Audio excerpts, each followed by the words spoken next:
Well, now I'm all wet. I've got a real treat today. This is actually a really cool install that I did on my Tacoma. This is going to be for all Gen 2.0 Tacomas. Anything 2005 to 2011 will be included in this. And what I'm working on that I'm going to show you today is a conversion for a Gen 2.0 Tacoma from a Gen 2.5 Tacoma, and what we're working specifically on is the window switch. That's the driver's side master window switch. It has to be specifically for a double cab. They don't have the fitment for a single or an access cab because you only have driver and passenger side windows. But what this does is it converts the switch in the original Gen 2.0 2005 to 2011 Tacoma master window switch on the driver's side from simply being manual passenger front side, manual passenger rear, and manual driver rear, with the only automatic on the window switch being either automatic up and down, or on, as it is on mine, it's only automatic down on the driver's side and it's actually manual up. Before I go any further, please like the video, share the video at the end, and subscribe to the channel. I'd appreciate it. So on the specifics for the conversion, the challenge is that the wiring is not the same pattern from the Gen 2.0 to the Gen 2.5. There isn't a switch that's built for automatic switches for a Gen 2.0. So what we have to do is we need to get a replacement bezel, because as you'll see in the pictures, the Gen 2.0 bezel and master wiring switch on the driver's side is not the same pattern as it is on the Gen 2.5, so they don't look the same. You actually have to buy the Gen 2.5 bezel, which is everywhere. You can find them all over online, but I'll post the link in the description for the one that I got from AliExpress. And there's multiple versions of the Gen 2.5 master window switch for the driver's side. Like I said before, this is for the crew cab, quad cab, double cab, whatever you want to call it. That means that there's 2 full front doors and 2 full rear doors. And so the way this works is I went and found a company that's on AliExpress that actually has the Gen 2.5 all automatic windows, and for each of the doors it's automatic. You can also do manual up and down for each of the doors, but you can do fully automatic down and fully automatic up for all 4 doors. The one I picked is white LED, and there's actually 2 versions because the version makes a big difference. Now, the particular one that I'm looking at is where when you push the window on the driver's side down, it's automatic. But what you want, if you want to have auto up and down, is you want to get a version that actually has auto up and down for the driver's side. And then the other 3 are going to be the same, whatever switch you buy. As long as you don't just buy a replacement for the Gen 2.5 that's just for the factory replacement. You don't want that, because that one doesn't have automatic windows on the other sides either. This is actually an upgrade for Gen 2.5 as well, but it's plug and play for Gen 2.5. So anybody with Gen 2.5, you don't even need to buy the bezel, the plastic piece that goes around the top that actually snaps into the door. All you need to do is buy the switch. Where the buttons are illuminated, you can buy whatever color you want, but the upgrade is adding automatic to all 4 doors. So what I would suggest is get the version that has automatic up and down for the driver window, and then automatic for the other 3 doors. The cool thing about that is, obviously, as inexpensive as this is, the whole kit for me only cost me about 50 bucks. It was like 10 bucks for the bezel and like 40 for the automatic switch. The panel itself, just popping the door panel out, just requires a little plastic pry tool just to pop underneath the front side of the switch itself to pop it out of the door panel. There's 3 screws on the back to separate the bezel from the control switch itself. And then on the bottom end, as we'll go out in a second, I'll show you actually in the truck, the bottom end has a connector, and it's a 2-part connector. You need to pry the lock of the connector out first, and then you can actually pull the connector out. So I'm going to show you. So let me start over real quick. On Gen 2.5, you don't have to move any of the wires around.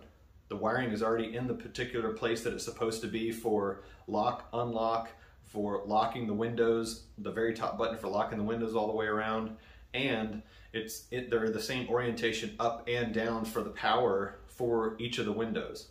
So for all you Gen 2.0 people, this is going to be completely different, because when you take that connector out of the back of the switch, the wiring diagram for the way that it's wired in the connector at this point is not the way it's going to work for converting over to that Gen 2.5, that Gen 2.5 switch.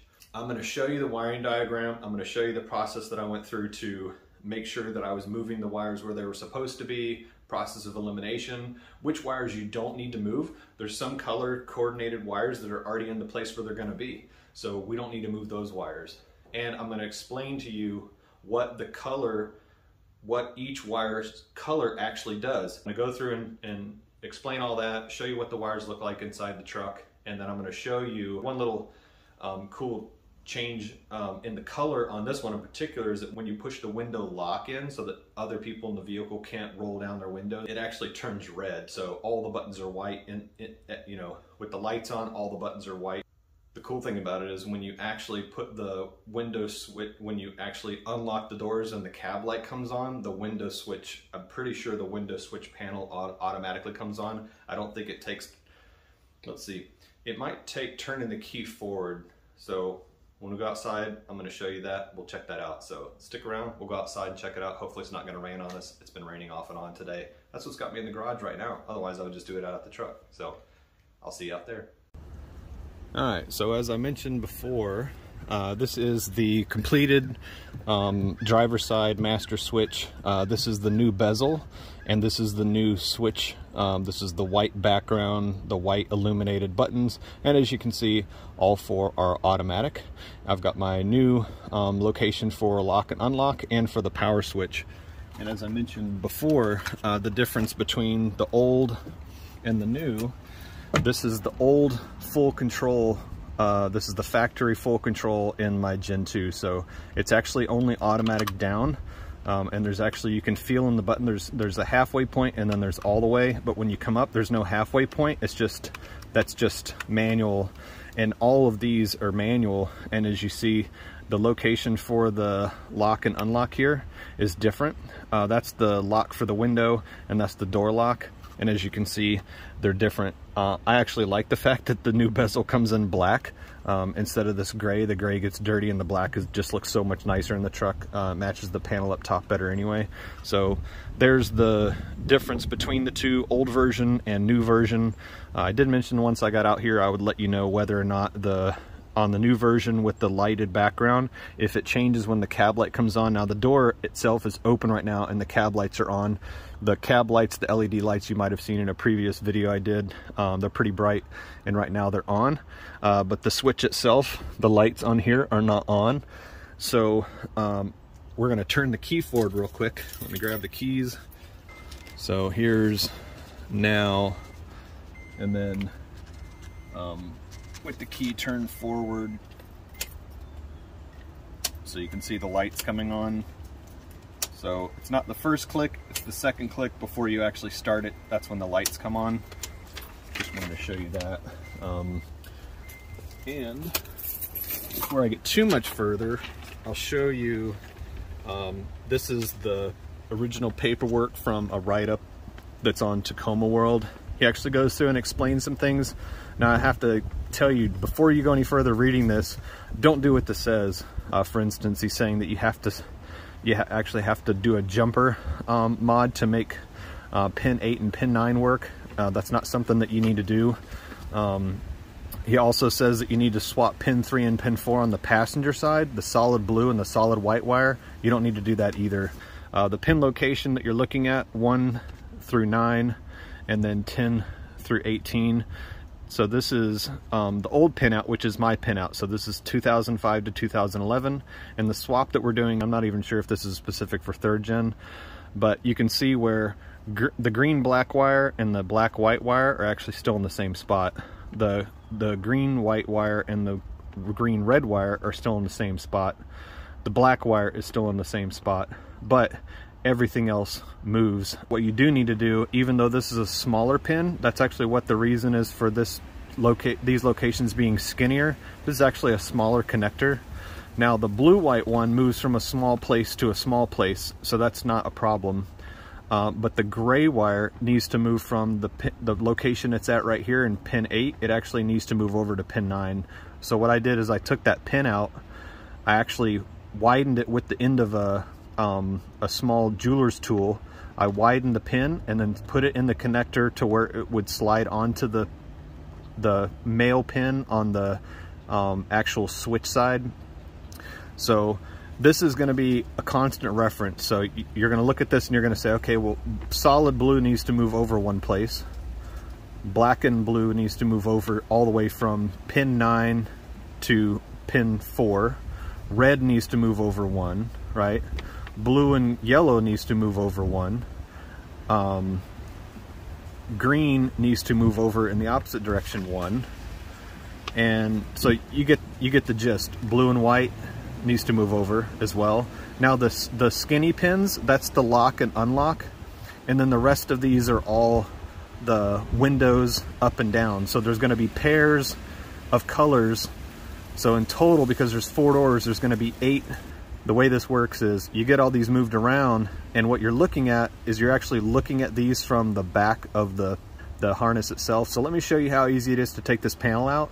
I'll show you with the screws on the back that you're going to need to take out, and then I'll show you what the wires look like now. So the wires that I have in there now are all mimicking the new location, and like I said, the small gray wire has been moved from pin 8 up here where it used to be to pin 9. So let me show you that real quick.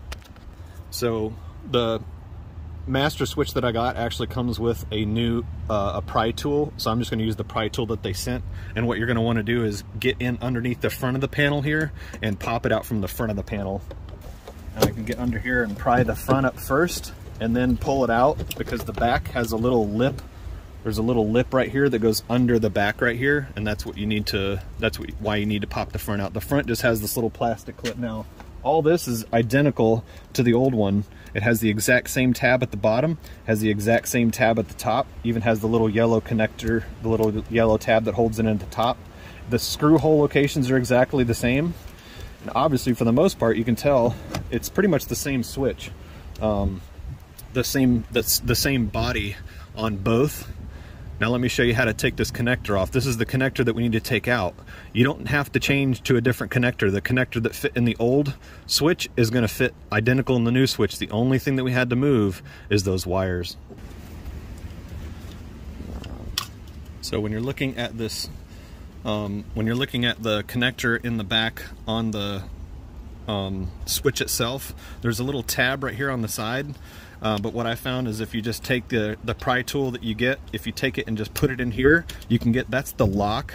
That doesn't actually remove the wiring connector from the inside of the switch itself, but that kind of locks the connector in place. So you need to pull the lock out first. Once you get the lock out, you can easily pull the connector out. So there's the back of the new connector, and there's the back of the old connector. The pin outs, even for the small pins, are identical across the board, so you can see how easily this is going to fit. As I mentioned before, there's where the old screw holes are, and there's where I put the new screws in. So let's take a look at the wire itself. We're looking at the back of the connector for the color coordinating. That's looking at the back of the connector here. On the far right side, we've got green. The far right on the top, at the bottom, as I said, the small gray connector used to live in that smaller spot. It's actually a smaller crimp, but what I did is I just opened up the mouth of the crimp and then pushed it into this one. It is tricky getting these connectors out, but pretty much what you need to do is just look at the old diagram, just look at the way the old wiring diagram was, and then just pull a wire out where another wire needs to be, and just one at a time move these around. Just make sure that your switch is off. Sorry, I just had to zoom out. The focus is just not working on this right now. So let me drop this down a little bit, maybe move this over a little bit. All right, it is actually starting to rain on me, and of course that would happen when I'm not trying to be in a rush. But the way this works is I've got all the wires moved to where the new wiring diagram is. and you can see where I've matched the colors as they need to be. The black white wires on the bottom left, the black green wires on the top left, next to the black green wire on the top left. Skip the little space, there's the green and white wire. So like I said, that's the reference for everything. Is the reference for everything here is based on switching over to the new locations, and wherever a wire didn't move, it's in the same place that it was previously. So let me plug this back in real quick, and I'll actually show you that all the windows work. Alright, before I do that, I want to show one little quick note. Now you're going to be completely buggered trying to get the pins out. I actually bought a set of, it's like a kit that has these special, these specialty tools. They're actually connector removal tools, and they're really helpful. You do need something that's really thin in order to go inside the connector to take these out. So what I was doing was just using one of the skinnier tools. If you go in from the front here, you can actually see, so on the bottom of this one, you can actually see there's actually a white connector right there, and I'm actually taking that white connector and moving it down, and that's what actually releases the crimp itself, so that you can pull the crimp out from the back. It's a little bit tricky getting in here to grab onto that and move it out of the way while pulling the wire out the back. This isn't tapered at the top. If it was tapered, what I would do is I would just run this in the back if this was skinny enough. Now, like a jeweler's tool or a really skinny screwdriver, or even a like a single-sided tweezer, like a flat, something really skinny, would be able to slip right in. What you're looking to do is go right under the crimp, right on top of the plastic here, and you just push all the way in, and that's going to move the little tab that's holding the crimp in. It's going to push that tab out of the way, and then you can pull the connector out. Note that I forgot to mention is you're going to want to get in here and pop this little white piece up. You can see this piece is a little bit whiter than the kind of more yellowed plastic around it. You actually want to get into these little holes in here, and you're actually going to pop this up. If you don't pop this up first, this is like a lock for the crimps themselves, and if you don't pop this up first, you're going to have a lot of trouble getting the crimps out. That's as far as it goes if you want to stick something in there to hold it up, so while you're working on it, you don't end up bumping it back out. But that's what it looks like with the crimp, the crimp holder up, and that's what it snapped in. So don't forget to do that. But I'm going to go ahead and get this reconnected, and then I'm going to push the lock back in. All right, so now it's locked in place. I can start from the back here and push this in, and then just snap this down. It fits just like the OEM. All right, so these are on now. As I mentioned inside, when you push this in, the color actually turns to orange. And then, of course, here's my lock and unlock. So the doors are going to automatically unlock because I have the keys in the truck right now. So unlock works, lock works. This is the lock for the windows. Now nobody in the other doors can actually open or close the windows. I've got automatic passenger front down, automatic passenger rear down, automatic passenger front up, automatic passenger rear up, and then I've got manual rear passenger up and down, automatic rear up. So here's manual driver down, manual driver up, automatic driver down, automatic driver up. So I didn't quite click it all the way up. So it's pouring rain right now, so I'm gonna wrap this up and go back inside to finish. Well, flashback humor. Now I'm all wet. I couldn't wait. It's raining. I still went outside and did it anyway. That's because this is actually very interesting, inexpensive, but kind of cool because you get to rewire some stuff. Rewiring things and changing crimp connectors and that kind of stuff is interesting, fascinating, but what you need to remember is if you're going from the original Gen 2.5, you don't have to change the wiring. You don't actually have to buy the bezel either. You only need to buy the replacement switch. Just make sure that your switch is made so that you can do automatic up down on the driver window, and then you also want to make sure that it's added automatic up down for the other 3 doors. So it's pretty simple for the Gen 2.5. It's a direct conversion. You're going to see that a lot in the Tacoma groups where people have said, oh, it's all plug and play, all I had to do, and then it'll tell you what year it is. But if you're switching from anything Gen 2.0 to the new switch from Gen 2.5, it's the only way to do it. They don't have one that's pre-made automatic for the Gen 2.0. because the wiring's not the same, and that's what that wiring diagram goes back and forth and shows you all the places you need to move the wires around. If you do all the colors and move everything correctly, then it's all going to be the same. But my hope is that this video might kind of become a big video, because anybody that's running a double cab Gen 2.0 can switch to a Gen 2.5 style panel, move all the wires around, and you get automatic up down on all the windows. To me, it would be second nature that all the windows in every vehicle, even double cabs especially, because you don't have to look back at the windows to check. You can just hit automatic. I don't know why they're not all made that way. Even my 07 Avalon, it actually has automatic up and down for the driver window. The other windows aren't automatic up and down. I don't know if it's just because typically you're just going to be sitting in your own seat and you're only going to open your own window. But I think this is a really cool upgrade. Like I said, it's only about 50 bucks for the full master switch, window switch for the driver's side and for that bezel. There isn't anything else you need to buy. If you want to buy the crimp connector removal tool that I showed in the video, it's a whole kit. It's got, I think there's over 100 pieces in it. It's super inexpensive. That will be in the description as well. All the links for any of the parts that I've ordered are going to be linked in the description.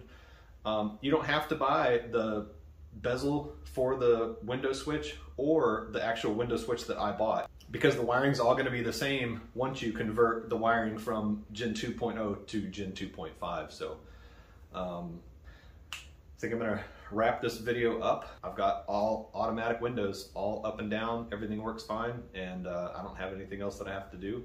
So when I get the chance, after it's not raining anymore, I'm going to go out and take all the tools and paperwork and stuff out of the truck and get this all cleaned up.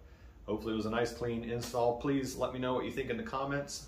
Be sure, if you liked the video, make sure you actually physically push that like button on the screen, and subscribe to the channel. Anything I'm doing Tacoma wise is on there. If you're into Yamaha motorcycles, I'm also an admin for Yamaha FZ1's Facebook group and FZ1 998cc. I'm admin for both of those Yamaha FZ1 groups. I'm also admin of 4.0 liter Tacoma on Facebook. And I work as a moderator on 2nd Gen Tacoma headquarters, and Tacoma Fanatics. I'm an admin there. So if you're on Facebook and you're looking for a group to join, you want some Tacoma information, go check those out. And that's all I got for now. Thanks for taking time to watch, and I'll see you on the next one. Something tells me that you're all wet, Archimedes.